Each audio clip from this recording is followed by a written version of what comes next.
This is a Black & Decker model SMK30.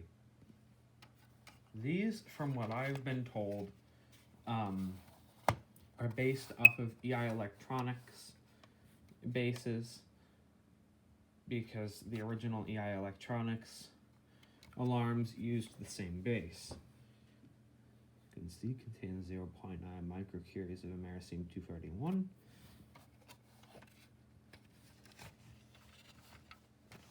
I'll go ahead and open it up. It's kind of hard to open up with one hand.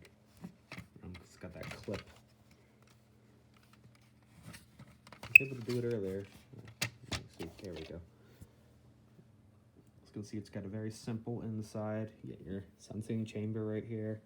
There's a potentiometer up there, which I'm not sure what that's for. Maybe horn volume level? I'm not sure. And then you've got the horn here, which of course is that trumpet style, like in the other Black & Deckers and GEs. This one just chirped.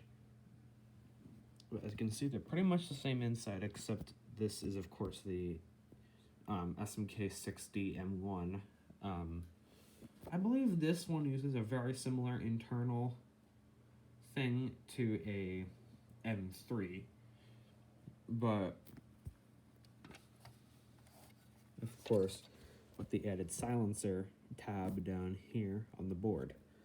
And of course your test button is right there, test button jumper, and then there's your power indicator LED.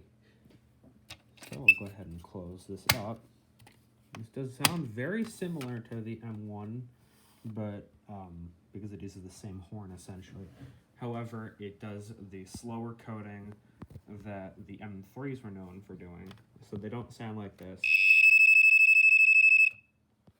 They actually sound like this. So the flashing indicator while it was in alarm. I actually haven't tested the silencer function out on this thing yet, so I'll move this aside. Let me whip out my smoke saber and give it a spray.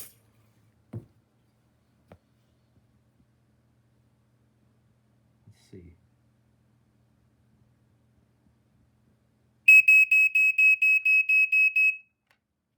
Does indeed work. So yeah, that's the SMK60 M3. No, not M3. SMK30.